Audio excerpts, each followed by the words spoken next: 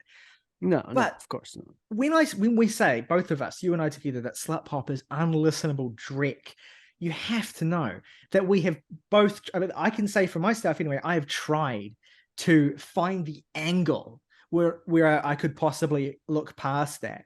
But it's not. This is not a Farrah Abraham sort of thing where there's some kind of underlying kind of There's emotional like hook yeah, to there's it, not like or- a there's not like a there, like Farrah Abraham, for instance, has that like very obvious trauma and immaturity to it, where it's coming from a place that is very easily emotionally accessible, even if you're not quite in line with what she's going for. I think it's a beautiful record in its own kind of in its own way, and this just there's just like no backbone behind this. There isn't any of Kim's yeah. personality in it either. No, yeah. And I wouldn't want to suggest implicitly that, Kim needs to necessarily bring, trauma or negative emotions into this to give it any kind of weight, because I actually respect and understand why. Because for a lot of trans people, things related to sex and sexuality are inextricably associated with trauma. So I honestly do genuinely respect and understand why Kim would want to why Kim would deliberately want to remove three-dimensionality from this equation. But really, if you actually listen to this, if you actually spend time with this, all you have is essentially Kim talking about how much dick she wants to suck for 20 minutes straight and nothing else. And it feels let's not also not to derail you all completely, but if this is something you can draw attention to in post, for the last 2 minutes, I've been listening to the title track off of this EP. I cannot convey to you all how much this reminded me of Farrah Abraham, but it was just like less interesting. Well, the I thing just wanted is, to kill myself. the thing Oh, is, and- right, is that what Farrah did was this kind of like, she worked with a producer who was very much making that sort of really sort of cheap, plasticky pop stuff that was very much of the era in the late 2000s. Whereas what Kim's doing is Kim and Dr. Luke are deliberately trying to channel like Euro disco of like the 80s and 90s, which is like even more of an uphill battle for me aesthetically, because I have Objectively the worst genre of music. Not sorry. I have some level of nostalgia for the kind of like cheap, teeny poppy late 2000s pop music that Farrah Abraham's album kind of evokes, because I grew up with that sort of with those sorts of aesthetics, whereas I have no such level of attachment to the very garish and brusque Euro house that slut pop essentially just completely slathers itself in. If I'm Blue Dabba Dee Dabba Die was about sucking dick. Yeah, and nothing else. One more thing I want to add to slut pop is that we've both spoken extensively on how our objection to this is not on any kind of moral basis. But I do think it does not bode well for the trans community when the most popular musician in that sphere is so narrow-mindedly dedicated to sex in a very conservative culture that has derided the trans minority for being weirdo sex freaks. So in a sense, I think there is almost there's something that just feels so like selfish about it, I get I think the word you might be trying to find is irresponsible, which is maybe Yes, I don't know that's if I the want to word. go that far just because it's a whole new can of worms, but I do kind of agree. And the thing is, I definitely can't separate my already existing thoughts on Kim Petras and how I find her to be somewhat of a disappointing and shallow personality in terms of the level of representation of her community that she's actually put forward. Not that every trans celebrity is obligated to, be constantly, shouting out the community and doing all these things necessarily. They have the right to just exist. But Kim's whole thing, she's very much been avoidant of she's shown an active ire for people who are placing this concern that would be on any artist, regardless of their sexuality, regardless of their gender, like in like Twitter replies and what have you. I think one of my favorite, I think maybe my favorite tweet of the year from a friend of the podcast is Kim Petras being the most famous trans artist is like if Hobson was the most famous black artist. Yeah, well, which says so much more than any of what we have to say. And it speaks to, and this is where if I can like condense my overarching dislike of this into a general thesis, it's that Kim Petras is an artist whose biggest limitations as a kind of personality and as a kind of musical force already before this was shallowness in the music that she made, shallowness in the way that she kind of conducted herself, and the way that she's kind of displayed a general sort of, if not apathy, then kind of a disaffection for engaging with a lot of the issues that, or the, I don't know, I don't want to wade too much into this because I'm not a trans woman, but these are genuine concerns that have been expressed about the way that Kim conducts herself, and I don't want to police her behavior. But suffice it to say, there are already limitations to Kim as a personality and as a musician before this, and it feels like rather than trying to expand or continue to build on what she's capable of and who she is and the kind of artist she can be, she's deliberately sort of tried to regress backwards and double down on the shallowness. And it just creates something that in combination with the fact that it's all created by Dr. Luke, and it seems to be all about this kind of, hypersexual expression and positivity, it's just impossible to consume any of it with a straight face, and it just feels vile the more I think about it. Anyway, number 3 on our list. I want to turn to Jake now to talk about an album that, we're really casting our memories back a little bit for this one, because this one dropped way back in January of this year, I believe. So it's been a while since we talked about it. It's been a while since we've reviewed it. And Jake, I know it featured fairly prominently on your list. So why don't you tell us a little bit about Mr. Walker Hayes and his masterpiece, Country Stuff, the album? The fact that this album dropped in January and simultaneously had one of the biggest songs of last year on it almost tells you everything you need to know about this before you even listen to or learn anything about it.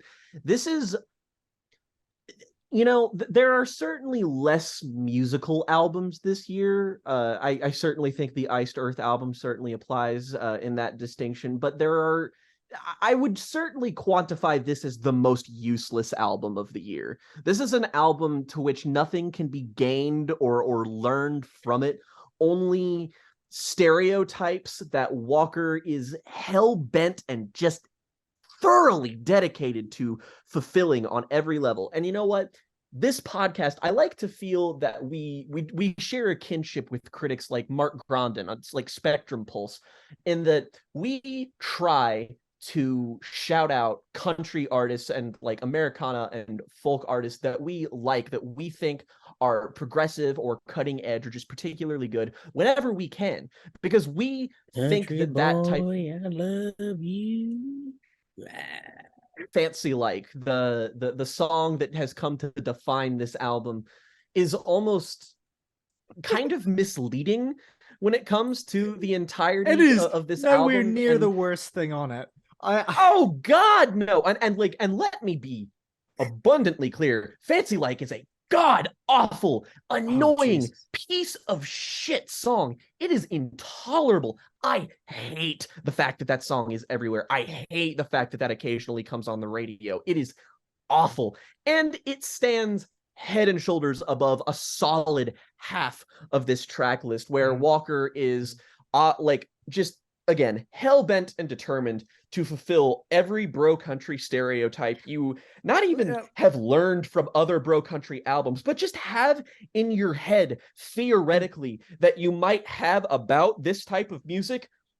Walker's here to fulfill it. He's here to express concerns about his daughters dancing on poles and how he just doesn't want that to happen, how he's a simple country Christian boy who just loves Jesus and expresses it in beguiling ways, like on the song Craig, which is maybe like you have to go back and listen to our episode to fully appreciate just how batshit insane a song like Craig actually is, where it's this winding tale of fucking Sunday school odyssey of a man named Craig who may or may not be Jesus, and also who may or may not have sexual tension with Walker himself. This is completely unresolved, but a man who basically saves Walker from the plight of not having a car with seatbelts, because he actively expresses concern that the police are going to pull him over because the car doesn't have enough seat. Do you understand how boring an album has to be for me to talk about the minutia of a song like Craig? This is like Stevis Curtis Chapman on autopilot. Craig's a great and then everyone stood up and clapped song. That's exactly the energy that song evokes. If we had a worst songs of the year list, God knows the title track from this would land on my list, if nothing else. Oh, Jesus. Because country this stuff. is the most anodyne song of 2022. Because this thing, I can't express to you how, Todd in the Shadows years ago made this observation about country music, about how the worst of it is just lists, about how it's just kind of a bunch of signifiers that vaguely relate to a shared related idea. And this song just came to perfectly epitomize this criticism, like an angel from heaven above. And it is just Walker listing things. My number one amendment is going to have to be number 2, because I like shooting ducks and bucks. I like mud tires on my truck. I like old blue jeans, guitar strings, and dirt roads. Everybody loves a dirt road. I like girls that like the woods. I like kissing them on the hood. I like green tractors, Dukes of Hazzard, and grits. Dude, Riley, this is a great bit. This is really funny. I got dogs named wrote Jack this. and Daniel. I Jesus too fucking like- Christ. I too like girls that like Slater Kinney's album The Woods. Look, This is like that Sam Hunt album from 2 years back. It's exactly like that, except it's that without the misogyny. And then you sort of take a pivot there, and you're just like, did the misogyny actively make that album more interesting to listen to? Because I think on some level it might have. And that makes me want to die. There's a little bit of casual, if not misogyny, then just trading in cheap stereotypes on here. Like the song You Girl, with that chorus of guys like me, like girls that look like you girl, cherry bottom boom girl, every shade of blue jeans, look mean with a body like that. Ooh, woo girl, southern through and through girl, do what you do girl. The way you walk is suggestive. Strip mall town impressive. Girl, I hate to see you go, but I love to watch you exit. All flames, where you cooking at? That bourbon kiss, where you putting that? I know it's rude to stare, but shoot, I don't want to stop looking at you, girl. Look, it's where she's putting her lips. It's impossible. Mouth, jackass. It's impossible to be offended by any of this because it's such low effort. And here's the thing, this was the big narrative around Walker Hayes, right? Was that, you had Country Stuff, the EP, and now Country Stuff, the album, amusingly with no colon. So it's just Country Stuff, the album. Yeah. It doesn't mean anything. Right? Country the thing Stuff, about the all album. of this is that Walker Hayes, and evidently, So wait, he's it's a been able- sentence. Evidently, Oh. yes. Evidently, Yeah. he's been able to pull this off well enough within country circles because he has, he's a fairly successful figure.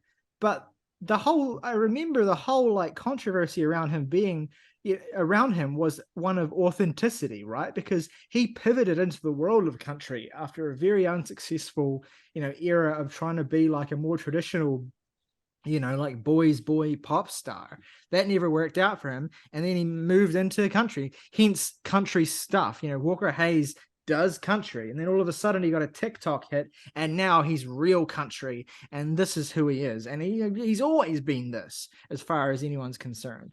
And so like, not that I or any of us are really like, sticklers for authenticity in any kind of music. Holy but it's fuck, just he's really- 43. It's just really funny the way that Yeah. he makes authenticity like his entire personality, to the point where there is like everything he does is about showcasing his authenticity or about like gloating about his authenticity while doing nothing at all that actually substantively feels authentic to any actual human being or culture even.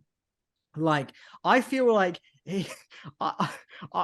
I feel like insulted on behalf of the, conservative backwards people that he's claiming to be, allegiant to, which really says something considering that I don't, have any, particularly positive feelings about that Well, subculture. it's like anyway. the Viagra Boys thing. He's a poser.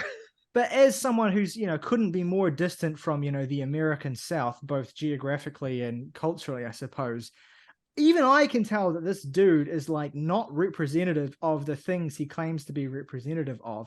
And if anything, is maybe contributing more and more to the stereotype that I imagine a lot of people from the South in the US are quite keen to shake off, if anything, or at least tiresome of being, regarded as this single blanket culture, essentially, where everyone is the same and everyone, is all the things essentially that Walker describes in Country Stuff, the song. So the whole thing feels like not only is Walker a poser, but he seems to be almost like actively insulting the culture that he's claiming to be this kind of like fully authentic, born and bred through and through representative of. And so you're left with a record where the one question I'm left asking is, who is this for? Like TikTok. who is actively seeking out Walker Hayes? Like, who is he actually representing? Because I have no idea how to answer that question. And I reviewed this with you guys 11 months ago. I had no idea then. I still have no idea. Of all the albums on this list, this is the one that is least human. I mean, like, here's the thing, is that you are somebody who says you have a distance both geographically and culturally from the American South. Well, you're sharing a podcast with two full-blooded Kentuckians and a Nebraskan. So I like to think that at least we have a little bit of knowledge about that particular area. And not to mention, we know how to spot posers. One of the biggest stars in the world of music from Kentucky is the most analogous to Walker Hayes is Billy Ray Cyrus. He has one hit that stands above all else, that is this like the song that this hit reminds me of the most is Achy Breaky Heart, because it's a song that is pure 100% cheesy pastiche that feels like it could serve as a parody of other songs if it wasn't trying to masquerade itself to serve the same function as what it would typically be parodying. And that is the most confusing thing about this, is that, like, I understand the appeal of Florida Georgia Line. I understand the appeal of bro country and boyfriend country. Like, I know who those genres target, who they're for, and who listens to them. But like Riley pointed out, I don't know who listens to Walker Hayes besides people who happen to hear this song on an Applebee's loudspeaker. See, and here's the cultural difference, because I happen to know who listens to Walker Hayes, because I had a firsthand experience at my newspaper job where someone was, I believe, pitched a review for this album. I can't remember if that ever went through, but it certainly helped to give a perspective to the kind of city folk, if you will, who are tuning into this sort of very watered down, like, yeah, cliche version of the South that also has this like just tiny edge of pop in it, so that people think what they're listening to is this actually representative, diverse thing instead of this fucking Duck Dynasty ass album. Yeah, it kind of exists to be gawked at, you know? Like, this is something that people maybe like, maybe that's what this exists as. Maybe this is a psyop to just make Southerners look worse, to make people who aren't familiar with this world, for them to listen to it, for them to fulfill every stereotype, and for them to go, oh, look at how the other half lives. Speaking of posers, Oh, fuck me. Oh, fuck.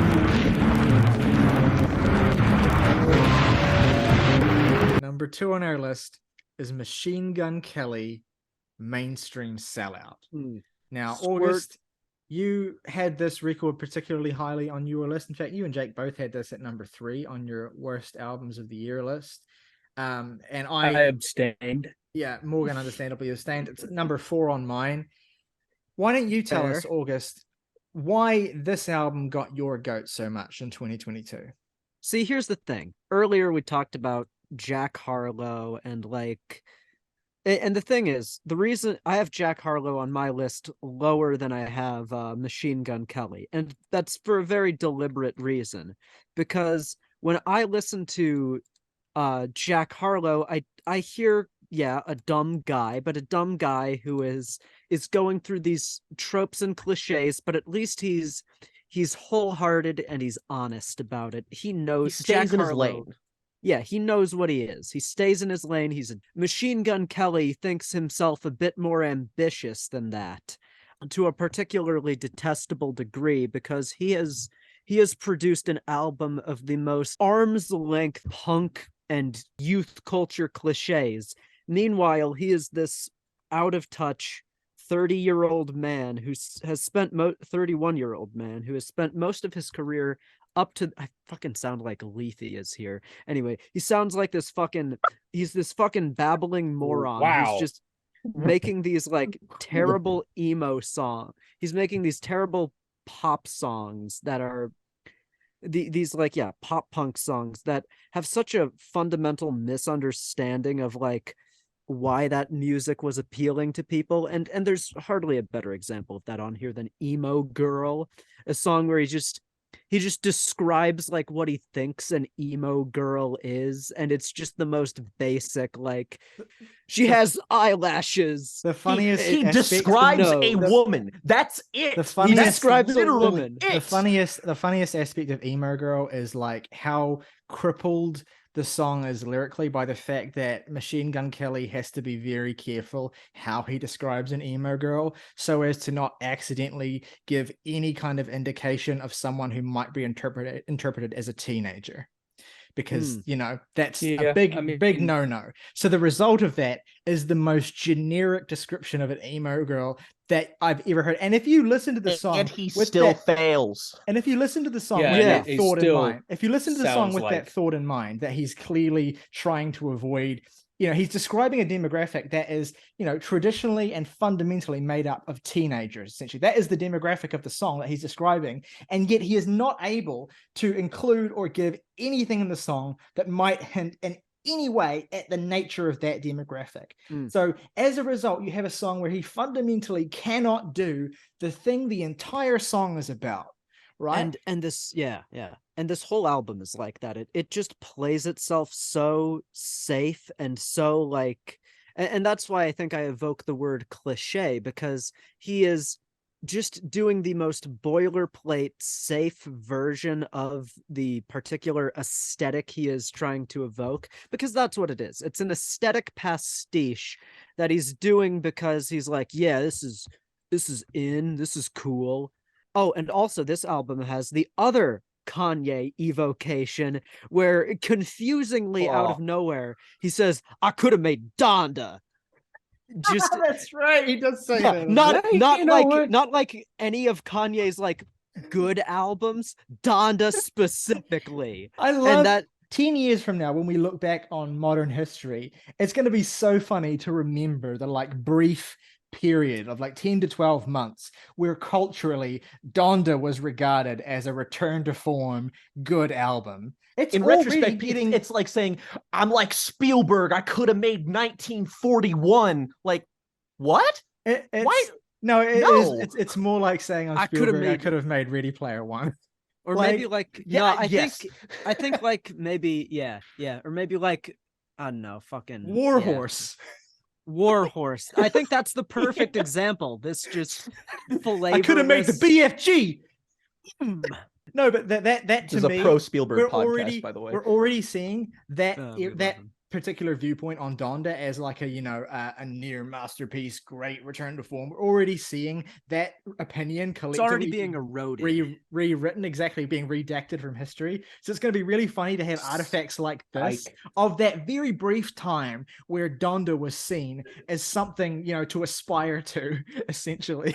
Because it can't exist as anything else. It has to be that bit of cultural ephemera because of that distance that Machine Gun Kelly has from this. Yeah. And that's the thing, is that like we talk about the fact that it's like that it's an aesthetic pastiche, that he's doing all of these things, but that like the Walker Hayes album, the one thing here that is central to all of these points that we're making is that authenticity at the end of the day doesn't matter No. if your music's good.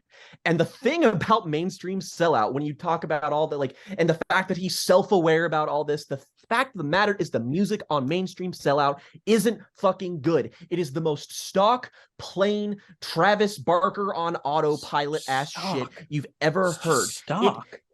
It is the most default shit ever. And the thing is that you already have like, Blink-182 is literally coming back. You have Travis Barker, who's literally working with artists right now, like Willow Smith, for example, who's doing exactly what Machine Gun Kelly is doing on this album, but in a more personality filled, more perspective laden, like vision and statement. And this makes this thing here worthless, because this whole thing, like, I'm not saying that albums need to be important or that they need to say anything or mean anything in particular, but when I'm listening to your music, it has to be different than other things to warrant my listening in the first place. If I can get what I get out of mainstream sellout from listening to the worst Blink-182 album, then what's the point? You have to give me a reason. And Machine Gun Kelly, throughout every single track here, in his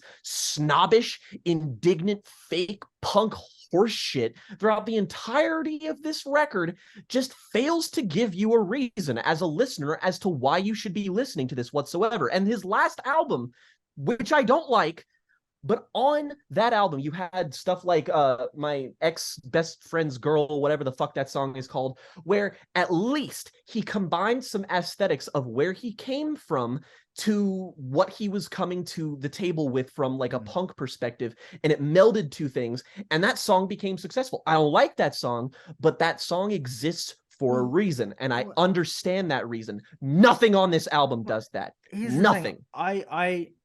I agree and I disagree. I don't think, I still think there's value in listening to something that's as good as the worst Blink-182 album, even though it doesn't have Mark Hoppus on it or whatever.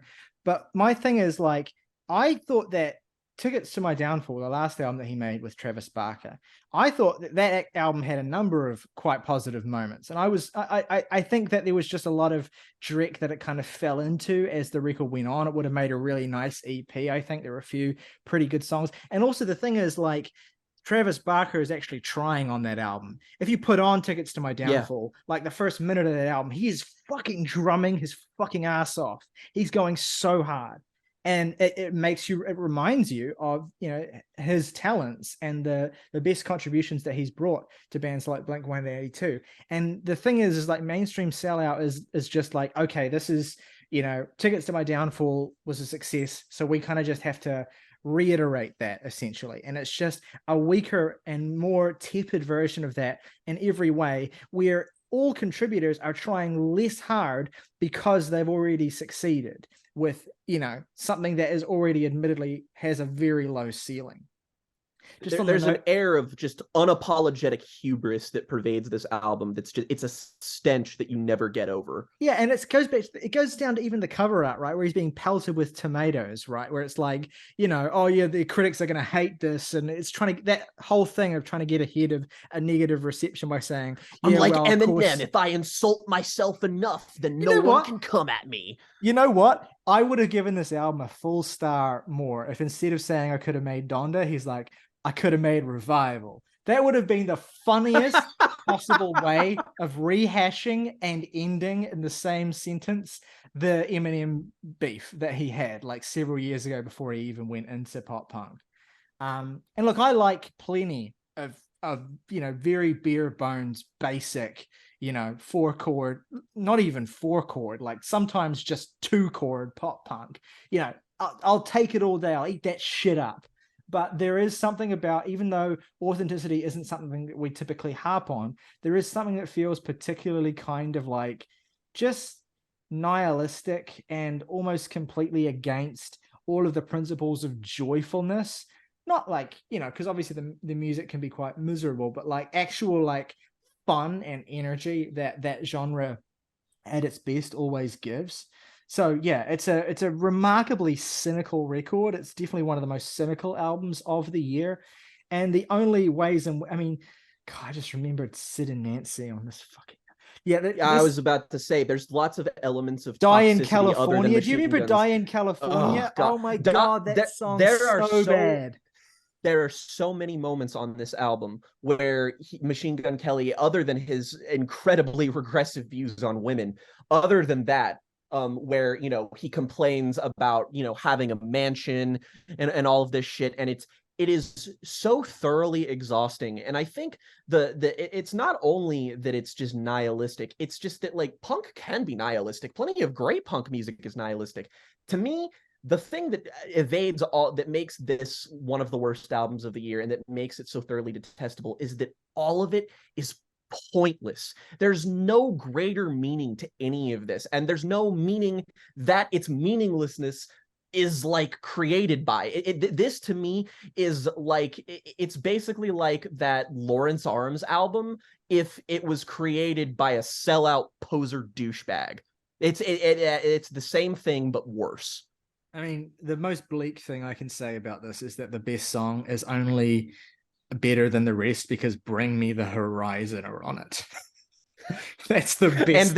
And that Lil Wayne has a hysterical feature on this album where he's like, "See my drug dealer."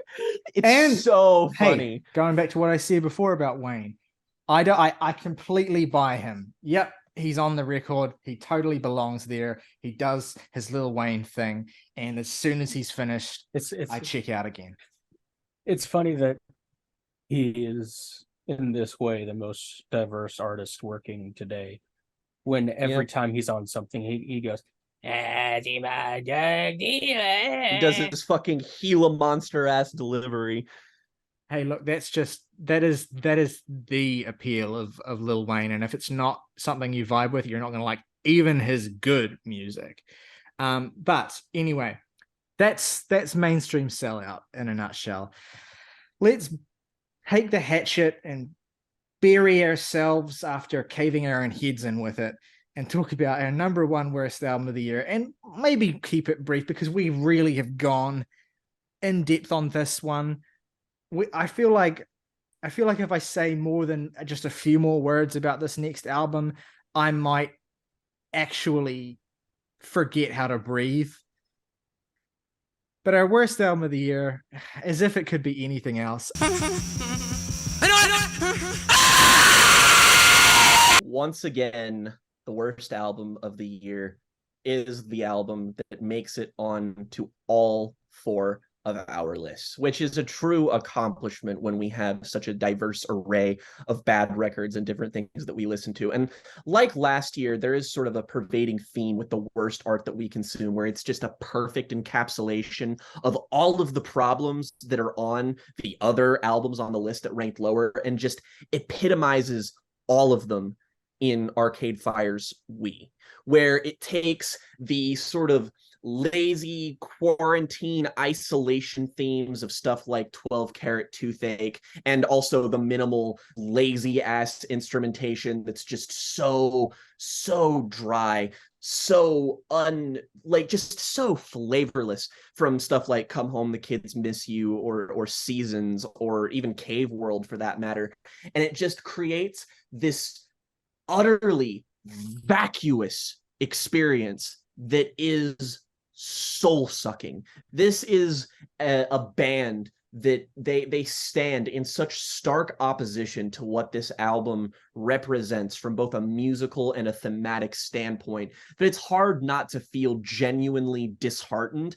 And the worst thing I can say for basically any bad album is that it actively makes me have a distance from the potentially good and interesting music that this band makes. Is that not that it doesn't ruin that music, but it makes me as a person less likely to engage and entertain the thought that I could enjoy records like, the Arcade Fire debut, for example, or there are other good records for that matter. Is that when the end point is when the logical endpoint, when this is supposed to be your victory lap album, when it comes after two records that were super divisive, where one album sort of represents a pivot for the band wanting to be something bigger, when they want to take on that U2 sized scope that they were always interested in, but had a sort of more personal indie edge that kept them unique. And they said, maybe if we discard this for sheer power and magnitude,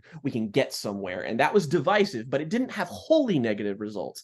And then they had the album after that, which pretty much just killed so many people's interest in this band. And then so many years after that, you have this album, which is designed from the ground up to just be an easy layup, an album that is everyone on autopilot doing the bare minimum that they can do to fulfill the requirement of what people conceptualize as an Arcade Fire album, or even an indie rock album. And you end up with this lazy, vacuous, pastiche, identityless, amorphous blob that's just nothing but cliche on cliche on cliche, and none of it's compelling.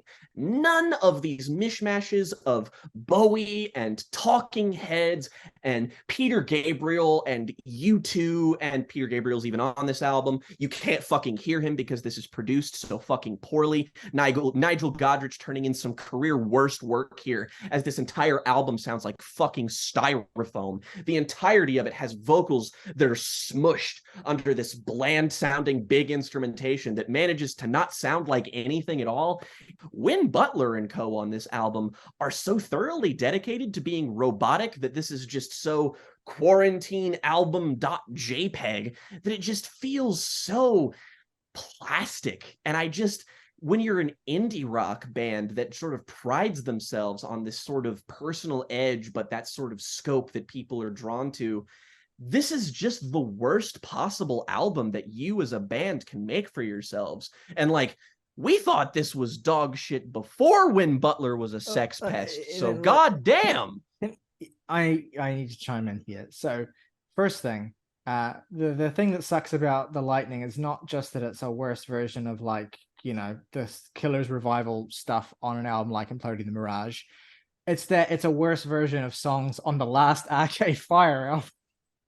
Yeah. And look, all my thoughts on this record I've already expressed, but I want to say my one original angle that I couldn't have possibly expressed on this when we originally reviewed it is that the kind of cosmic irony of where I'm sitting with this album now, or not irony, but the kind of hilarious humor, I guess, of this sad situation, is that when we reviewed this album, and we know the fallout with this album was all, we'd all dealt with it or whatever, I at least could say to myself, and did say to myself, you know, I still have those Arcade Fire records that I really love. You know, I still have those first three, especially, that I wholeheartedly adore. I still have those, and they're not going anywhere. You know, same sort of thing when we reviewed Sierra. It's like, you know, well, this is awful, but it's not going to stop me from listening to Siamese Dream. And I was thinking the same sort of thing about Arcade Fire.